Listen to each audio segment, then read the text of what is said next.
Hi, welcome to Jeswitha kitchen. இன்னைக்கு நம்ம form ஹவுஸ்க்கு பால் காச போறோம். ஃபர்ஸ்ட் சாமிக்கு வேலைக்கு எடுத்துக்கலாம்.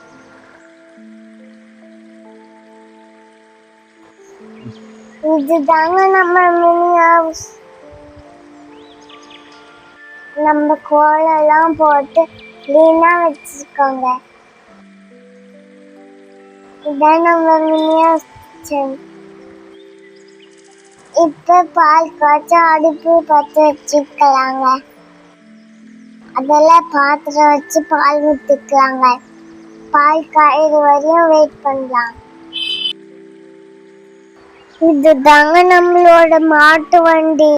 இதெல்லாம் தாங்க நம்ம புது சாமான்லாம் வந்து இறங்க போகுது. இப்ப கொஞ்சம் கொஞ்சமா பால் பொங்குதுங்க.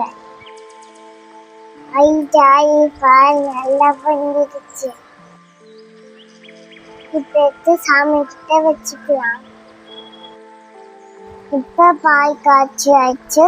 சக்கரை பொங்கல் செய்யலாம் வாங்க. அதுக்கும் ஒரு பாத்திரம் வச்சு கொஞ்சோண்டு தண்ணி வச்சுக்கலாம். இப்ப நம்ம அந்த தண்ணி காயத்துக்குள்ள அரிசி கழுவிட்டு வந்துடலாம். 2 முறை தண்ணியை ஊற்றி கழுவிக்கலாம்.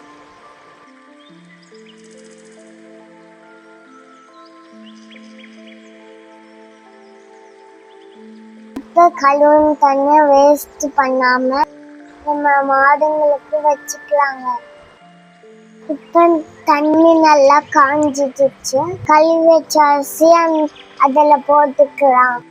அது வேகிற வரையும் தட்டு போட்டு மூடி வச்சுக்கலாம். அது வெந்துக்கிட்டே இருக்கட்டும். நம்ம காய்ச்சின பால்ல சக்கரை போட்டு கலக்கிக்கலாம். அப்பதான் குடிக்க டேஸ்டா இருக்கும். அரிசி நல்லா வெந்து வந்துட்டு இருக்க வெயிட் பண்ணலாம்.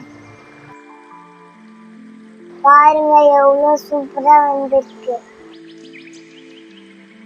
இப்ப நம்ம அதில் நாட்டு சக்கரை கொஞ்சம் சேர்த்துக்கலாம். சேர்த்துட்டு நல்லா மிக்ஸ் பண்ணிக்கலாம். இப்ப கடாய அடுப்புல வச்சுக்கலாம். ஒரு ஸ்பூன் நெய் ஊற்றிக்கலாம். அதில் கொஞ்சோண்டு முந்திரி போட்டு வறுத்து எடுத்துக்கலாம். இப்ப நம்ம வறுத்த முந்திரிய சக்கரை சாத்துல சேர்த்துக்கலாம். தேவையான அளவுக்கு கொஞ்சோண்டு ஏலக்காய் பொடி சேர்த்துக்கலாம். இப்ப சுவையான சக்கரை சாதம் ரெடி. சாமிக்கு பறிச்சிடலாம் வாங்க. இப்ப பாலும் சக்கரை சாதமும் சாமி கிட்ட வச்சிட்டோம். கற்பூரம் ஏற்றி இறக்கிக்கலாம். இப்ப நம்ம சக்கரை சாதா பரிமாறலாம் வாங்க. கூட நம்ம காய்ச்சின பாலையும் வச்சுக்கலாம். அவ்வளோதான், சாப்பிட்டு ஜாலியா என்ஜாய் பண்ணலாம்.